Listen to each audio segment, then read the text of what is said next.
Ada 6 kesalahan fatal dari nasabah yang sedang gagal bayar di pinjol yang masih sampai saat ini dilakukan.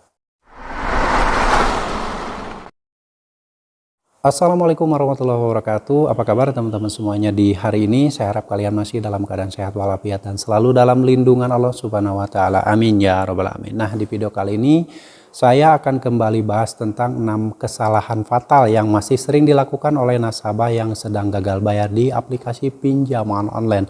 Hal ini masih sering terjadi, masih sering dilakukan, dan mungkin karena tidak sadar, tidak tahu, atau mungkin tidak ada yang memberitahu bahwa sebenarnya ini adalah kesalahan fatal ketika kalian sudah tidak mampu lagi membayarkan utang pinjol tersebut. Tapi sebelum saya bahas lebih lanjut, saya ucapkan terima kasih banyak buat teman-teman yang sampai saat ini masih selalu setia mensupport channel ini dan selalu menantikan setiap video yang saya publikasikan hampir setiap harinya. Saya doakan semoga kalian diberi kesehatan, diberi kemudahan rezeki, dan diberi keberkahan hidup oleh Allah Subhanahu wa taala. Amin ya robbal alamin. Oke, teman-teman, pinjaman online harus kalian pahami bahwa ketika kita ingin pinjam uang di pinjol itu, aplikasinya diinstal secara online, mengajukan data-data secara online, lalu kita mengajukan pinjaman juga secara online, dan pencairan dana juga ditransfer secara online. Ini yang harus kalian pahami dulu ya.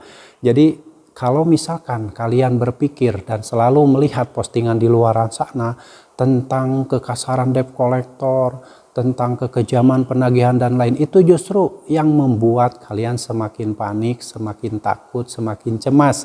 Padahal kalian tidak sadar bahwa yang sedang kalian pinjam itu adalah pinjaman online. Ya, segala sesuatunya dilakukan secara online. Ya, makanya teman-teman harus paham ke sini dulu agar ketika kalian tidak mampu bayar atau menyatakan sudah tidak ada lagi uang untuk bayar, kalian tidak perlu panik dengan hal-hal yang mana itu justru ketakutan tersebut timbul dari pikiran kalian sendiri yang selalu melihat postingan di luar sana yang menakutkan, yang selalu membaca ketikan-ketikan dari orang-orang yang sengaja menciptakan ketakutan dan mensugesti pikiran kalian dari jarak jauh, sehingga ketika kalian membaca postingan tersebut, mencerna kata-kata yang dilontarkan, akhirnya itu yang akan tercipta kepanikan di pikiran kalian sendiri. Jadi sumbernya sebenarnya bukan dari luar, tapi kalian tidak bisa mengendalikan pikiran kalian sendiri. Dan apa sih sebenarnya kesalahan yang sering dilakukan oleh nasabah-nasabah yang sedang mempunyai utang di pinjol, bahkan yang sudah gagal bayar? Sampai saat ini masih terjadi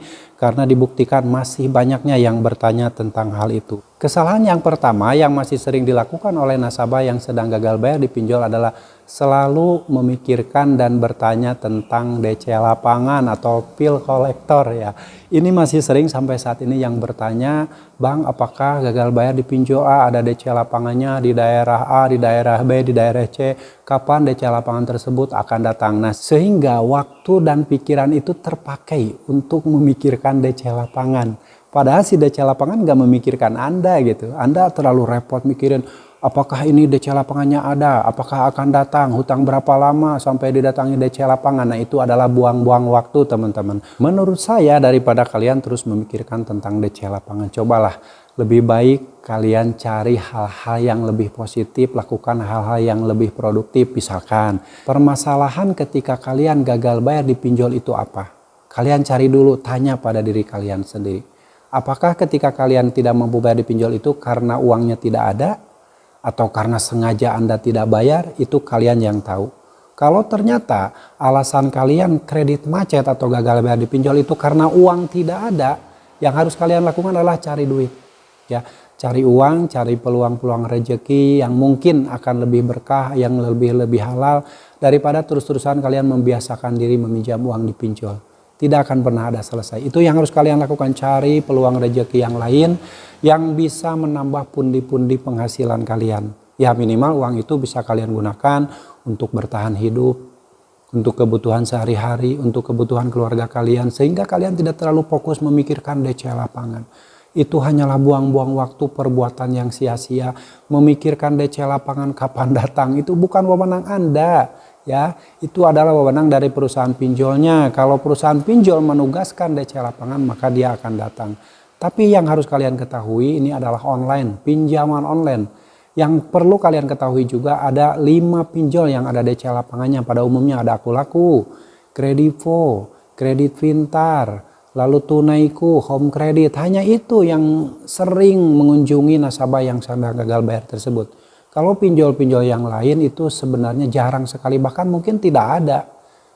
Kalau misalkan diketikkan atau di chat WhatsApp bilang bahwa kami akan segera mendatangkan DC lapangan bersama RT RW, bersama polisi dan lain-lain.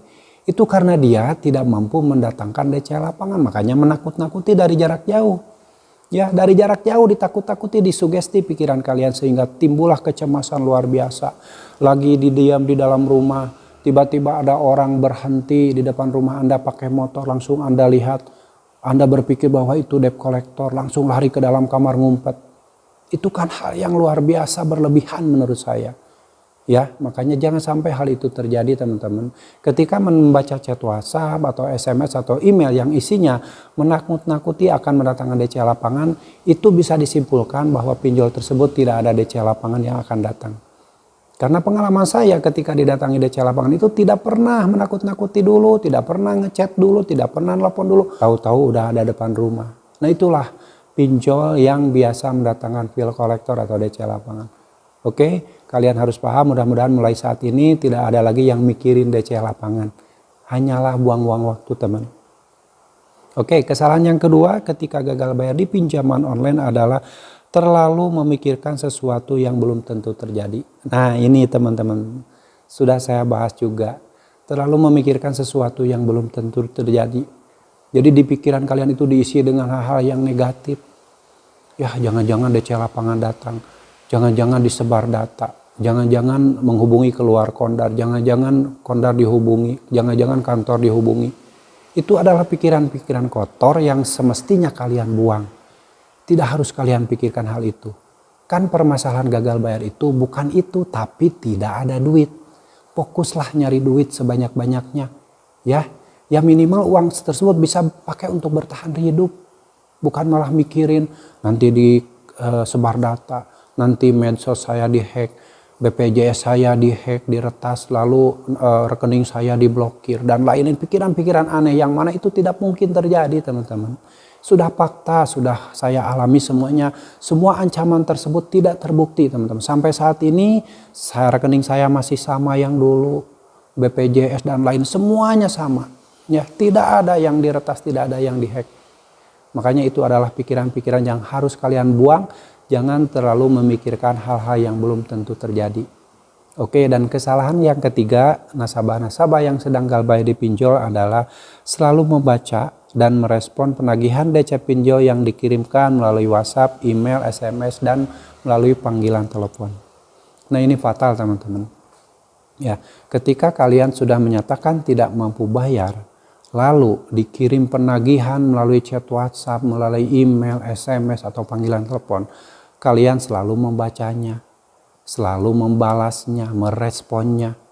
Ya ini sangat fatal sekali. Satu kali saja kalian merespon, apalagi memohon maaf, memohon-mohon, itu akan terus dijadikan prioritas tagih, digencar-gencar dengan kata-kata yang lebih kasar lagi.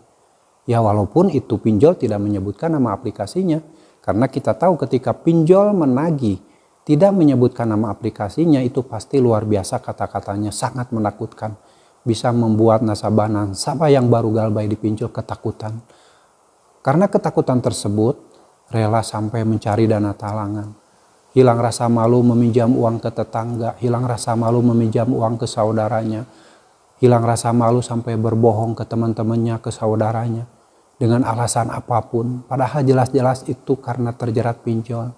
Tapi berbohong bahwa saya kena tipu, saya kena ini, kena itu. Itu adalah cara-cara karena hilang akal sehat tadi, karena terlalu takut disebabkan oleh membaca penagihan dari DC pinjaman online.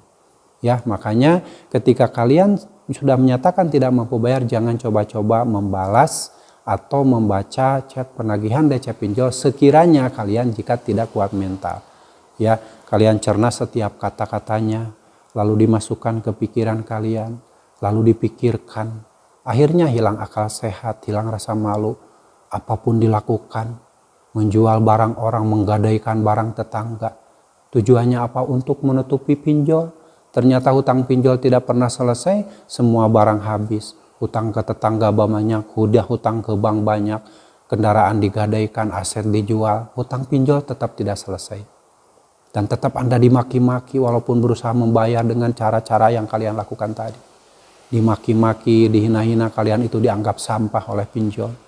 Itu fakta teman-teman. Makanya jangan coba-coba merespon penagihan DC pinjol dan selalu membacanya. Ya, apalagi memohon maaf, memohon ampun pada DC pinjol. Itu adalah perbuatan yang sia-sia yang akan semakin membuat DC pinjol marah dan semakin melancarkan penagihannya yang lebih ekstrim lagi. Oke, mudah-mudahan paham ya.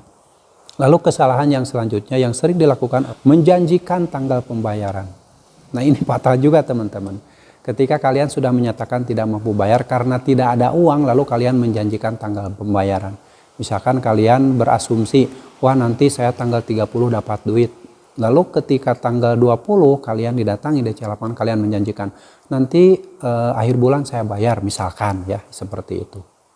Nah, jika kata-kata itu keluar dan dicatat oleh DC pinjol tersebut, tanggal 30-nya kalian akan semakin ditagih lagi dan kalian tidak ada alasan lagi. Si DC pinjol tidak mau alasan, si DC pinjol maunya Anda bayar, terus akan dicecar. Bahkan kalian akan dikunjungi oleh DC lapangan walaupun si pinjol tersebut faktanya tidak ada DC lapangannya. Ya, makanya ketika kalian sudah kesulitan membayar, jangan coba-coba menjanjikan tanggal pembayaran.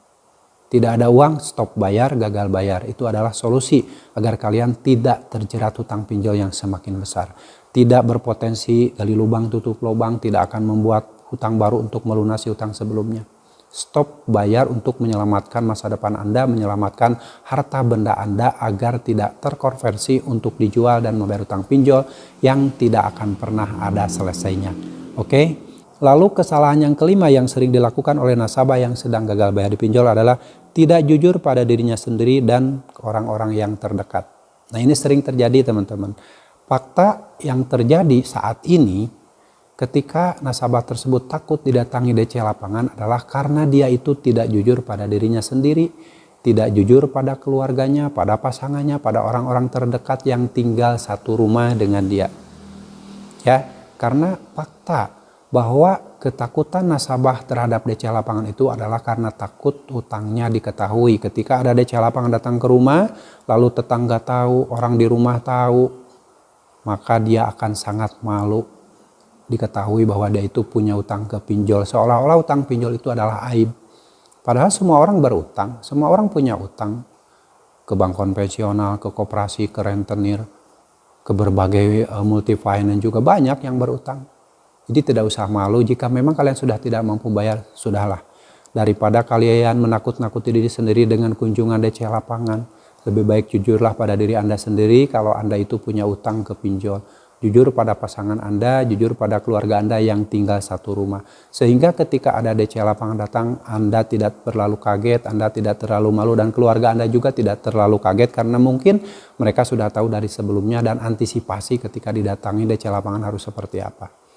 Dan yang harus kalian lakukan ketika kalian mentok didatangi DC lapangan adalah tanyakan dulu identitas DC lapangan tersebut, ya. Dari mulai KTP-nya, ID card-nya, surat tugas penagihan, dan sertifikat penagihan itu harus dibawa wajib oleh DC lapangan. Kalau dia tidak membawa surat-surat tersebut, sebaiknya disuruh pulang dan nanti kalau misalkan mau kembali lagi harus membawa surat-surat penagihan tersebut. Karena fakta di luar sana banyak terjadi penipuan oleh oknum-oknum yang mengaku DC lapangan dari pinjol tertentu. Hati-hati teman-teman. Oke, lalu kesalahan fatal selanjutnya, setelah kalian tahu bahwa itu kalian itu terjebak dalam masalah besar, dalam masalah hutang-hutang pinjol, ya, karena hilang akal sehat, karena panik, karena takut yang berlebihan, tidak segera berserah diri sama Allah, memohon ampun sama Allah, karena saat ini mungkin kalian sudah terjun dalam hutang piutang. Allah itu melarang hutang piutang riba di pinjaman online. Ya, dari situlah mulai sekarang sudah lebih mendekatkan diri sama Allah.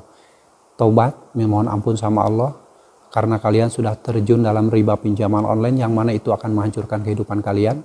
Dekatkan diri sama Allah, perbanyak ibadah, perbanyak sholat, perbanyak zikir, perbaiki kualitas ibadah kalian. Yang sebelum-sebelumnya kalian mungkin tidak pernah sholat, sekarang jadi sholat. Yang sebelumnya tidak pernah tahajud, jadi tahajud. Insya Allah dengan seperti itu segala permasalahan kalian pelan-pelan akan diselesaikan dengan cara Allah. Dan kalian akan mendapatkan rezeki yang lebih halal lagi, rezeki yang lebih berkah lagi, dan Allah akan membukakan pintu-pintu rezeki hal yang lebih berkah untuk kalian. Jangan sampai kalian membiasakan diri meminjam uang di pinjaman online. Oke teman-teman, itu adalah 6 kesalahan fatal yang sering dilakukan oleh orang-orang yang sedang gagal bayar di pinjaman online. Mulai saat ini, stop semua itu. Lebih fokuslah dengan apa yang semestinya kalian perjuangkan. Jangan lagi mikirin DC lapangan, jangan lagi takut dengan manusia yang bernama debt collector. Karena mereka adalah orang yang ditugaskan menagih atau mengingatkan oleh perusahaan pinjolnya. Oke teman-teman, mudah-mudahan ini bisa menjadi motivasi buat teman-teman agar tidak terlalu panik lagi ketika menghadapi situasi gagal bayar di pinjol ini. Oke, yang pasti kalian harus tetap semangat perjuangkan masa depan kalian, perjuangkan masa depan keluarga kalian, dan jangan pernah lagi memperjuangkan pinjaman online. Sampai jumpa lagi di video saya selanjutnya. Wassalamualaikum warahmatullahi wabarakatuh.